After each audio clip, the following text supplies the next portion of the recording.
राजू पाखे गोटे बहुत भल और सुंदर गाईटे थिला जार ना थिला मधु। मधु राजू को सबुठु अधिक क्षीर दउथिला। राजू जेबे गरीब थिला सेबेठु मधु ता पाखे थिला। मधु पई राजू गरीबरु धनी हैला। मधुर क्षीर एते स्वादिष्ट थिला जे सारा जंगलर चढ़ई माने राजू पाखरु क्षीर नेउथिले। एमिति समय बीतिबाकू लागिला। एबे मधु ना पिला जन्म करि परिला ना से क्षीर दउथिला। हेले मधुर दुई झियो कालिया बौला मधुटु भी अधिक क्षीर दउथिले। सेथिपई मधु ता दुई छुआंको उपरे बहुत खुशी थिला। बौला आज तू मोठु भी अधिक क्षीर देइचु। मते लागुछि तू बोधे आज अधिक चारा खाई देइचु। हां दीदी आज मु अधिक चारा खाई देइथिली। मते आज एते जोरे भोक लागुथिला जे मु खाउ खाउ अधिक खाई देली। मो छुआ माने मु तम मानको उपरे बहुत खुशी। मु आम मालिकन को क्षीर देई परिबिनी कारण मु एबे बुढ़ी हेई गलेनी। हेले तमे दुहे आम मालिकन को क्षीर देकी तांका घर चलाउच। मु तो आउ किछि काम रे भी लागिबिनी। तमे एमिति कुहनी मां जेतिकी तमे मालिकन को पई करिच सेतिकी तो आमे दुहे भी मिसिकी करि परिबुनी। हेले मु एबे तांका काम रे आसुनी खाली मागणा रे चारा खाउची। जदि आम मालिकन को जगह रे आउ केही भी थांते से मते केबेठु कंसेई की बेकी सारंतेणी। हेले मालिक मते केते भल पाउचंती। एबे भी मोर से केते खबर रखुचंती। राजू जेतिकी कालिया और बौला को भल पाउथिला सेतिकी से मधु को भी भल पाउथिला। राजू सकाळु सकाळु दुई गाई मानकटु क्षीर निए आउ शहर को जाईकी बिक्री करे। टिकी तमे कुआडे गल? हां कुह कोन हैला? मु क्षीर नेकी बाजार को जाउछि। आज मोर आसीबारे टिके लेट हबो। तमे चारा काटिकी रखिथिबो। मु घर को आसले चारा नेई आसीबी। हाउ ठीक अछि। राजू क्षीर सब गोटे गाड़ी रे लोड करिकी नेई गला आउ टिकी चारा काटिबा को चली गला। ओहो मु पूरा थकी गलिनी। चारा तो काटी देली। एबे मु चारा घर को नेई जाउछि। जणा नाई संध्या बेल को से केते बेल को आसीबे। टिकी चारा मुंडे के घर को गला। चारा भारी होइथिबा कारणेरु से तळ को पड़ी गला। ओहो ए घास तो सब तळे पड़ी गला। याकू पुणी थरे एकाठी करबा को पड़िबो। अरे टिकी तू एते घास नै के कोन पई जाउछु? तोर तो गाई एबे बूढ़ी हेई गलानी। ताकू बिकी दउनु। तू बेकारटारे ता पई चारा नै के जाउछु। सेमिति रे भी से आउ क्षीर भी दउनी। ताकू तू पाखरे कोन पई रखिचु? ठीक अछि पारा भाई मु राजू संगे रे कथा हेई के कहूची। टिकी चारा नै के घर को चली गला। हेले ताकू पारार कथा ठीक लागिला। जेते बेले राजू संध्या रे घर को फेरिला टिकी राजू को मधु को बिक्री करबा कथा कहिला। टिकी तमे पागल होई जाइछ ना कोन? तमे एमिति कथा भाबिलो केमिति? किए तुमको ए बेकार कथा कहिला? तार कोन अछि? से एबेठु सस्ता रे नै के डबल दाम रे बिकिबो। नहेले तुमको या बदल रे मिलिबो कोन? मागणा रे खाइबा को देबा अपेक्षा 10,000 तो मिलिबो ना। केमिति कथा कहूच तमे? तमे कोन भूली गलो? जदि आमे आज ऊपर को आसीचे सेईटा केवल मधु पाई। कालिया और बौला को भी सेई जन्म करिची। ओहो तमे पूरा इमोशनल हे जाउच। सेमिति रे भी ता द्वारा हमको आउ किछि भी लाभ मिलिबनी। अच्छा काली भली जदि मु किछि भी काम करि परिबिनी आउ रोग रे पड़ी जिबी ताहले कोन तमे मते घरु बाहर करि दबो? बस मु कहिली माने मधु एठी ही रहिबो। ठीक अछि जदि एमिति कथा ताहले मु भी देखिबी से केमिति न जिवो। दिन राती टिकी मधु को बिकिबा पई राजू संगे रे कळी करे। एमिति गोटे दिन राजू को टिकी कथा रे राजी होबा को पड़िला। आउ ता पर दिन टिकी पारा को घर को डाकिला। बौला देखिलु ए किए? ये आम घर को कोन पई आसीची?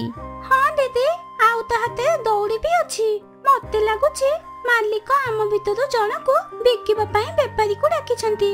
ना मो छुआ माने तमे माने चिंता करनी। आम मालिक आउ मालिकाणी बहुत भल। मु तांको बहुत वर्ष पूर्वरु जानिची। से आम भितरु काहा को भी बिकिबेनी।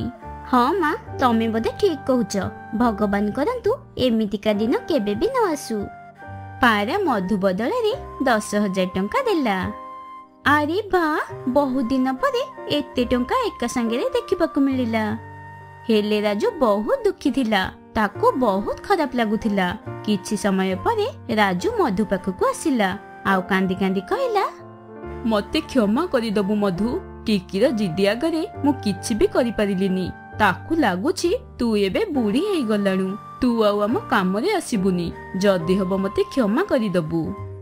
ଏକଥା ଶୁଣି ମଧୁ କାଳି ଆଉ ବଉଳାକୁ ବହୁତ ବଡ ଝଟକା ଲାଗିଲା। କାଳି କାନ୍ଦି କାନ୍ଦି କହିଲା, ମା ତମେ ମାଲିକଙ୍କ ଉପରେ ଅଧିକ ବିଶ୍ୱାସ କରୁଥିଲ ନା? ଦେଖିଲ ତ ସେ କେମିତି ତମ ବିଶ୍ୱାସ ଭାଙ୍ଗିଦେଲେ। ତମେ ଏମାନଙ୍କ ପାଇଁ ଏତେ ସବୁ କଲ, କ୍ଷୀର ସାଙ୍ଗରେ ନିଜ ରକ୍ତକୁ ବି ଦେଲ। ଯେତେବେଳେ ଏମାନେ ଧନୀ ହେଇଗଲେ ଏବେ ଏମାନଙ୍କୁ ଲାଗୁଛି ତମେ ତାଙ୍କର କିଛି ବି କାମରେ ଆସିବନି। ଏବେ କଣ ହବ ମା? ଏବେ ବେପାରୀ ତମକୁ କଂସେଇକି ବିକିଦବ। ସମସ୍ତେ ସତ କଥା କହୁଥିଲେ, ଚଢେଇଙ୍କୁ ଯୋଉ ଜିନିଷରୁ ଲାଭ ମିଳେ ତାକୁ ସେମାନେ ରଖନ୍ତି, ଆଉ ଯଦି ସେମାନେ କୋଉ କାମରେ ନ ଲାଗନ୍ତି ତାକୁ ସେମାନେ ବିକି ଦିଅନ୍ତି। ଖରାପ ତ ମତେ ବି ଲାଗୁଛି ମୋ ଝିଅ ମାନେ, ହେଲେ ମୁଁ କିଛି ବି ବୁଝିପାରୁନି ମାଲିକ ଏମିତି କଣ ପାଇଁ କରୁଛନ୍ତି। ସେତିକି ବେଳେ ପାରା ଗାଈକୁ ନେଇକି ଚାଲିଗଲା। ବଉଳା ଆଉ କାଳି ବହୁତ କାନ୍ଦିଲେ। ବାଟ ସାରା ମଧୁ ଖାଲି କାନ୍ଦୁଥିଲା। ପାରା ସେ ବୁଢୀ ଗାଈକୁ ରାସ୍ତାରେ ମାରି ମାରି ନେଇକି ଗଲା, ଆଉ ଘରକୁ ଯାଇକି ତାକୁ ଘର ବାହାରେ ବାନ୍ଧିଦେଲା, ଆଉ ତାକୁ ଘାସ ଆଣିକି ଦେଲା। ହେଲେ ମଧୁ ଜାଣିଥିଲା ପାରା ତାକୁ ବହୁ ଜିନିଷ ଖାଇବାକୁ ଦବ, ଆଉ କଂସେଇକୁ ବିକିକି ମୋଟା ପଇସା ପାଇବ। କିଛି ସମୟ ପରେ କାଳୁ ପାରା ସହ ଦେଖା କରିବାକୁ ଆସିଲା, ଆଉ ପାରା ତାକୁ ଆଉ କିଛି ଦିନ ପରେ ବିକିବା ପାଇଁ କହିଲା। ଏ ପାରା ତ ମତେ କାଳୁ କଂସେଇକି ବିକିଦବ। ମାଲିକ ତମେ ଏମିତି କଣ ପାଇଁ କଲ? ମୋର କଣ ଭୁଲ ଥିଲା? ନା, ମୁଁ ଏତେ ଜଲ୍ଦି ହାର ମାନିବିନି। ମତେ ମୋ ମାଲିକ ଆଉ ଛୁଆ ମାନଙ୍କ ପାଖକୁ ଯିବାକୁ ପଡିବ। ଆରପଟେ ମା ବିନା କାଳି ଆଉ ବଉଳା ବହୁତ ଦୁଃଖିତ ଥିଲେ। ଏମିତି ରାତି ହେଇଗଲା, ଆଉ ରାତିରେ ମଧୁ ଯେମିତି ସେମିତି ପଘା ଛିଣ୍ଡେଇକି ନିଜ ଘରେ ପହଞ୍ଚିଗଲା। ମଧୁକୁ ଦେଖିକି ସମସ୍ତେ ବହୁତ ଖୁସି ହେଇଗଲେ। ମା ତମେ ଆସିଗଲ, ଆମକୁ ଛାଡିକି ତମେ କୁଆଡେ ବି ଯିବନି ମା, ଆମେ ତମ ବିନା ମରିଯିବୁ। ହଁ ମୋ ଛୁଆ ମାନେ, ମୁଁ ଏବେ ଆଉ କେବେ ବି ତମକୁ ଛାଡିକି ଯିବି ନାହିଁ। ସକାଳୁ ଯେତେବେଳେ ରାଜୁ କ୍ଷୀର ଦୁଇଁବାକୁ ଆସିଲା, ସେଠି ମଧୁକୁ ଦେଖି ସେ ବହୁତ ଖୁସି ହେଇଗଲା। ଟିକି ଦେଖ କିଏ ଆସିଛି। ତମେ ଏତେ ଜୋରେ କଣ ପାଇଁ ଡାକୁଛ? କିଏ ଆସିଛି? କଣ ମଧୁ ଏଠିକି କେମିତି ଆସିଲା? ଦେଖିଲ, ମୁଁ କହୁଥିଲି ନା ମଧୁ ଆମକୁ ବହୁତ ଭଲ ପାଉଛି, ତାକୁ ଆମେ ବିକିବାର ନଥିଲା। ତମେ ଚୁପ୍ କର। ଏ ବୁଢୀ ଗାଈକୁ ମାଗଣା ଖାଦ୍ୟ ଖାଇବାର ଅଭ୍ୟାସ ହେଇଗଲାଣି। ମୁଁ ତ କହୁଛି ଜଲ୍ଦି ସେ ବେପାରୀକୁ ଡାକ, ତାଠୁ ଆମେ ଟଙ୍କା ନେଇଛେ, ସେ ଆସିକି ଏଠୁ ନେଇଯାଉ ତାକୁ। ରାଜୁ ବାଧ୍ୟ ହେଇକି ପୁଣି ଥରେ ସେଇ ବେପାରୀକୁ ଡାକିଲା। ପାରା ଭାଇ ଏଥରକ ମୋଟା ରସିରେ ବାନ୍ଧିକି ରଖିବ, ଯେମିତି ସେ ଆଉ ଥରେ ନ ଆସିପାରିବ। ପାରା ମଧୁକୁ ପୁଣି ଥରେ ନେଇଗଲା, ଆଉ ଆରପଟେ କାଳି ଆଉ ବଉଳା ଦୁହେଁ କାନ୍ଦି କାନ୍ଦି ତାଙ୍କ ଦେହ ଖରାପ ହେଇଗଲା। ଦୁହେଁ ନିଜ ମାକୁ ଝୁରି ଝୁରି ଖିଆ ପିଆ ଛାଡିଦେଲେ। ଦୁହେଁ ରୋଗରେ ପଡିଗଲେ, ଆଉ କ୍ଷୀର ଦେବା ମଧ୍ୟ ବନ୍ଦ କରିଦେଲେ। ଦେଖିଲ ରାଜୁ, ଆମ ଘରକୁ କାହାର ଗୋଟେ ନଜର ଲାଗିଗଲା। କାଳି ବଉଳା ରୋଗରେ ପଡିଗଲେ, ଏବେ ଆଉ କ୍ଷୀର ବି ଦଉନାହାନ୍ତି। ଏସବୁ ମଧୁର ଅଭିଶାପ। ତାରି ପାଇଁ ଆମେ ଆଜି ଏତେ ବଡ ଚଢେଇ ହେଲେ, ଆଉ ଯେତେବେଳେ ସେ ବୁଢୀ ହେଇଗଲା ତମେ ତାକୁ ବିକିଦେଲ। ଇଏ ତ ହବାର ହିଁ ଥିଲା। ତମେ ଠିକ କହୁଛ ରାଜୁ, ମୋ ଦ୍ୱାରା ବହୁତ ବଡ ଭୁଲ ହେଇଗଲା। ମୁଁ ତମକୁ ଅନୁରୋଧ କରୁଛି, ତମେ ସେ ପାରା ଭାଇକୁ ଟଙ୍କା ଫେରେଇ ଦିଅ, ଆଉ ମଧୁକୁ ଘରକୁ ଫେରେଇ ଆଣ। ତା ପରଦିନ ଟିକି ଆଉ ରାଜୁ ଯେତେବେଳେ ମଧୁକୁ ଆଣିବା ପାଇଁ ପାରା ଘରକୁ ଗଲେ, ସେ ଦେଖିଲେ ପାରା ମଧୁକୁ କାଳୁକୁ ବିକି ଦଉଛି, ଆଉ କାଳୁ ମଧୁକୁ ନେଇକି ଯାଉଛି। ତମେ ମୋ ମଧୁକୁ କୁଆଡେ ନେଇ ଯାଉଛ? କୁଆଡେ ନେଇକି ଯାଉଛି ମାନେ? ମୁଁ ଆକୁ କିଣିକି ଆଣିଛି। ମୁଁ ତମକୁ ୟାର ଡବଲ ଟଙ୍କା ଦେବି। ମୋ ଗାଈ ମତେ ଫେରେଇ ଦିଅ। ଠିକ ଅଛି, ନେଇଯାଅ, ମୋର ତ ଟଙ୍କା ହିଁ ଦରକାର। ତାପରେ ସେମାନେ କାଳୁକୁ ଟଙ୍କା ଦେଲେ, ଆଉ ମଧୁକୁ ଫେରେଇ ଆଣିଲେ। ମଧୁ ମତେ କ୍ଷମା କରିଦେ, ମୁଁ କେତେ ଭୁଲ ଥିଲି। ମୁଁ ତୋ ସାଙ୍ଗରେ କେତେ ଖରାପ କଲି। ହଁ ମଧୁ, ଏବେ ଯାହା ବି ହେଇଯାଉ, ମୁଁ ତତେ ମୋଠୁ ଅଲଗା କେବେ ବି କରିବିନି। ଯେତେବେଳେ କାଳି ଆଉ ବଉଳା ତାଙ୍କ ମାକୁ ନିଜ ଆଖି ଆଗରେ ଦେଖିଲେ, ସେମାନେ ବହୁତ ଖୁସି ହେଇଗଲେ। ରାଜୁ ପାଖରେ ଗୋଟେ ବହୁତ ସୁନ୍ଦର ଗାଈଟେ ଥିଲା, ଯାହାର ନାଁ ଥିଲା ମୋହିନୀ। ରାଜୁର ସ୍ତ୍ରୀ ଟିକି ଆଉ ତାର ଗୋଟେ ପୁଅ ବି ଥିଲା, ଯିଏକି ଏବେ ଏବେ ଜନ୍ମ ହେଇଥିଲା। ତା ପୁଅ ବହୁତ ସୁନ୍ଦର ଥିଲା। ଏ ଜଙ୍ଗଲର ସବୁ ଚଢେଇ ଗୋପାଳକ ଥିଲେ। ସମସ୍ତଙ୍କ ପାଖରେ ଗାଈ ଥିଲା, ଆଉ ସମସ୍ତେ କ୍ଷୀର ବେପାର କରୁଥିଲେ। ହେଲେ ସବୁଠୁ ଅଧିକ କ୍ଷୀର ରାଜୁର ଗାଈ ଦଉଥିଲା। देख तो आम मोहिनी आज केते क्षीर देइची। मु मोहिनी को नेकी बहुत गर्व अनुभव करूची। तमे ठीक कहूच टिकी। सेथिपाई तो जंगलर सबु चढ़ी आमको नेकी ईर्षा करूछंती। आउ आर पटे जंगल गोटे बड़ अलसुआ साप रहुथिला जार ना थिला ओला। ता अलसुआपण पई ता स्त्री भी ता ऊपर विरक्त होउथिला। मु तमको नेकी बहुत दुख रे अछि। मु जहा भी आणुची ताकू सब एका थर करे खाइ दउच। आउ हेकुटे भी मारुन। हेले एमिति मु आउ केते दिन तमको पालुथिबी। ओहो तमे सुनुच ना पुणी थरे सोई पडिलो? हाँ हाँ शुणुची। एबे तमे कौन चाहुच मु मो जीवन दे देबी? हेले स्त्री हिसाब रे तमर भी किछि कर्तव्य अछि। जदि अल्प किछि खाइबाकू दे दउच ताहाले तमे पूरा दिनटा सारा खाली बकर बकर होउच। ठीक अछि जदि मु बकर बकर होची ताहाले आजिठु निज पई निजे खाइबा आण। मु तमको छाड़ी के चली जाउची। हाँ हाँ जाओ। तमे कौन भाबुच तम बिना मु किछि भी करि परिबिनी? साप आउ ता स्त्री रा बहुत जोरे झगड़ा हैला जहा फल रे कि साप गर्वरे निज स्त्री साप को भी रोकिलानी ताकू जीवाकू देला। हेले जेमिति ही संध्या हैला साप को बहुत जोरे भोक लागिला। भोकरे पेटरे पूरा मूसा दौड़िलेनी। बहुत जोरे भोक लागिलानी। मु एबे कौन करिबी? मु कौन खाइबी? किछि शिकार भी देखा जाउनी जहाकू मु खाई परिबी। मते मो स्त्री रो गाली चुपचाप सुनि जिबार थिला। मु एमिति ही बसुथिली केते कौन आनिकी मते दउथिला से। आउ आज तो मते किछि मिठा मिठा खाइबा पई इच्छा होउची। कौन करिबी मु एबे? हाँ हाँ मु जाउची एमिति करिबी। जंगलरू बाहरी की मु गाँ भितर को जिबी। काले सेठी मते किछि खाइबाकू मिली जिवो। ओला राती रे चाली चाली की गाँ भितर को चली गला। ठीक सेतिकी बेले राजू देशर गाई गुहाल रे बंधा आइथिबार से देखिला। अरे बा गाई आउ ता क्षीर। आज मोर किछि मिठा खाइबाकू भी इच्छा होउथिला। एबे गाईर मिठा मिठा क्षीर मु पीबी। ओला लुचि लुचि की राती अंधार रे मोहिनी रो क्षीर पीबाकू लागिला। ताकू देखि कि मोहिनी बहुत डरी गला। हे भगवान साप तो मो क्षीर पिउची। जदि मु टिके भी हलिली ताहाले सिए मते कामुडी दबो। हे गाई चुपचाप क्षीर पीबाकू मते दे। जदि टिके भी हलिबा पई चेष्टा करिबू ताहाले तते मु मारी देबी। आउ मो विष एते खतरनाक जे तते मारिबाकू गोटे मिनिट भी लागिबनी। मोहिनी भय रे थर थर हेई थरिबाकू लागिला। आहा गाईर मिठा मिठा क्षीर पीकी पूरा मजा आसीगला। सुनी गाई तो ना जहा भी होना कहीं मते तो क्षीर बहुत भल लगिला। एबे मु सबु बेले तो क्षीर पीबाकू एठिकी आसीबी। जदि एक कथा तू काहाकू भी कहिचु ताहाले तू तो जानिथिबु मु तो सहित कौन करिबी। बुझी गली मु काहाकू किछि भी कहबिनी। हा हा हा हा हा शाबाश। क्षीर पी के ओला सेठारू चली गला। सुना लड्डूर बापा तमे कौन लड्डू सहित खाली खेलुथिबो? आज कौन मोहिनी रो क्षीर आनिबनी कि? जे पर्यंत तमे बाछुरी की धरिबनी मु क्षीर केमिति आनिबी? आउ लड्डू को भी भोक लागिलानी तमे भी तो क्षीर नेकी जिबो। हा हा हा हा हाँ टिकी मु सबु जानिची। जेमिति टिकी आउ राजू मोहिनी पाखକୁ क्षीर आनिबाकू गले देखिले मोहिनी क्षीर दउनी। हे मोहिनी कौन हैला? तू आज क्षीर कौन पे दउनु? तो छुआ आज क्षीर पी देइछि ना कौन? तमे कौन देखि पारुन? बाछुरी परा बंधा हेइछि से केमिति क्षीर पी परिबो? एइटा भी हेइ थाइ पारे कि आज तार क्षीर दबा पई इच्छा होउ नथिबो नहले तार देह भल लागु नथिबो। तमे बदे ठीक कथा कहूच।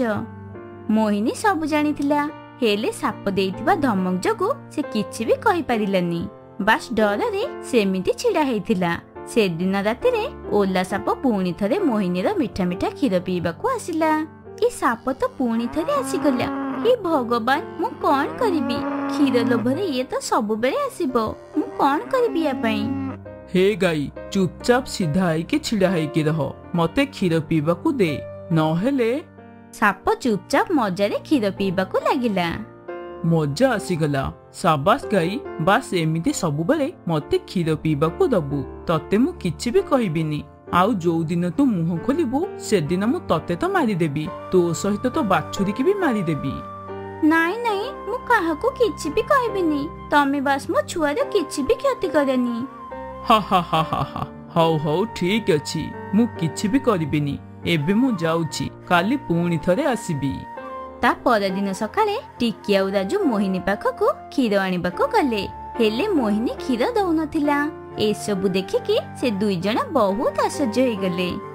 ମୋହିନୀ, ତୁ ଆଜି ବି କ୍ଷୀର ଦେଲୁନି, କଣ ହେଇଛି ତୋର?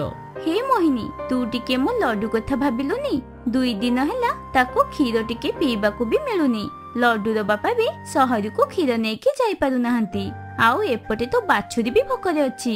ସେ ବି କ୍ଷୀର ପିଇବା ପାଇଁ ଆଉଟୁ ପାଉଟୁ ହଉଛି। ହେଲେ ତୁ କଣ ପାଇଁ କ୍ଷୀର ଦଉନୁ? କଣ ହେଇଛି ତୋର? ଠିକ ସେତିକି ବେଳେ ରାଜୁର ନଜର ଭୂମି ଉପରେ ପଡିଲା।